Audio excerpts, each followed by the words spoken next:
Had a pretty busy market week. We got the rate cut that we were hoping for and that we were expecting.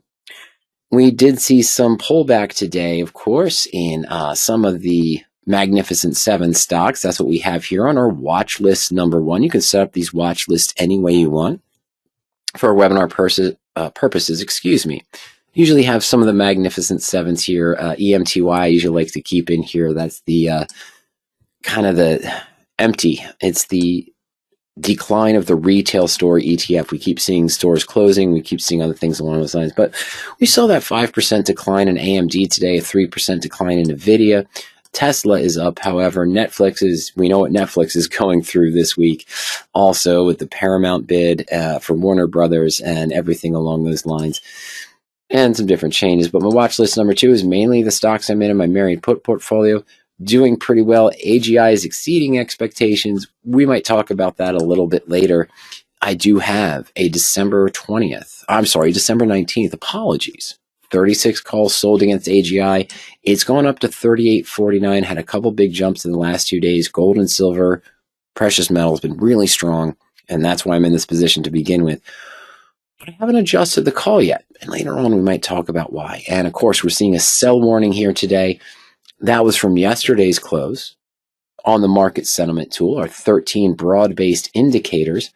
Put call volume ratio is in the bearish realm, as is the number of stocks over the SMA 20.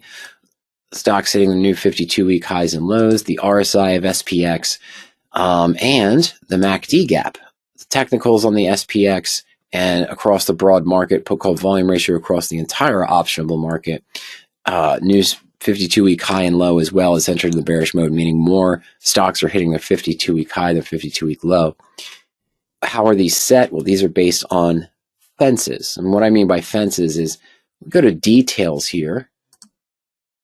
And what you're seeing here is a histogram.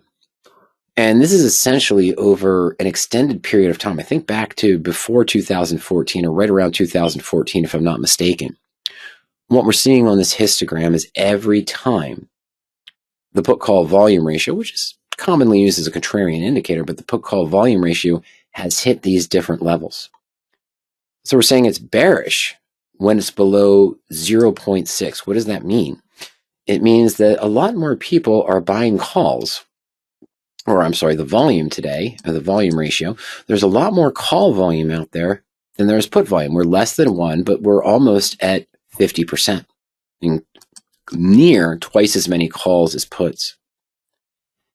Yes, we've had the rate cut. Yes, the expectation is for another 1 or potentially 2 rate cuts going into 2026. Optimism is high across the market. There are warning signs related to the economy, job market, wage ratios, things of that nature.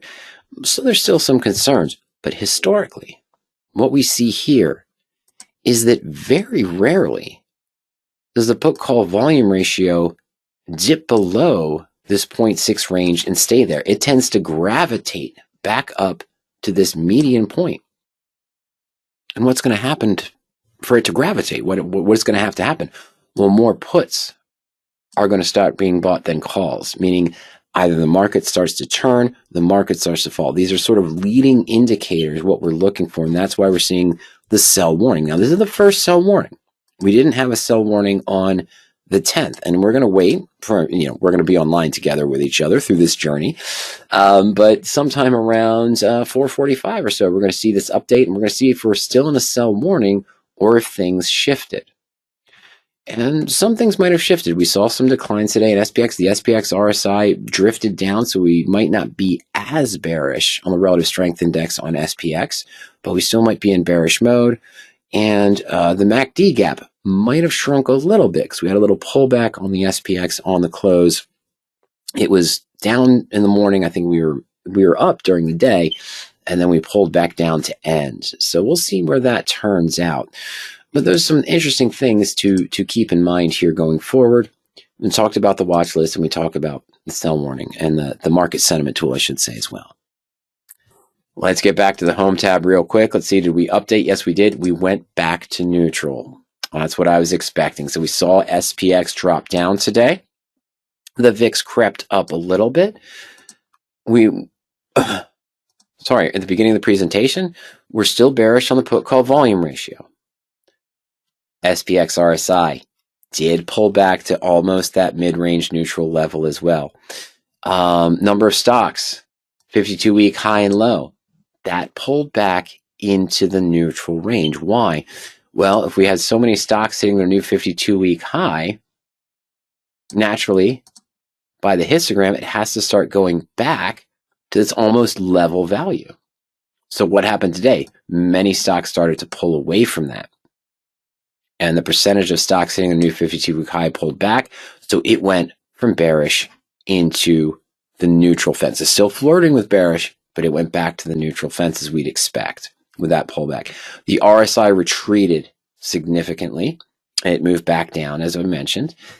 SPX MACD gap pulled back also, but it's still in the bearish mode. So we lost, what were we at, 5? Yeah, so we lost 2 of our bearish indicators. New stock 52-week high and low. And it wasn't the trend. It might have been the trend, I think, that we saw that was the 5th one. But we went from 5 bearish indicators to 3. So with today's pullback, as slight as it was, and the hesitation, market sentiment has gone back to neutral. Of course, we're going to see what we have in store for us next week as well.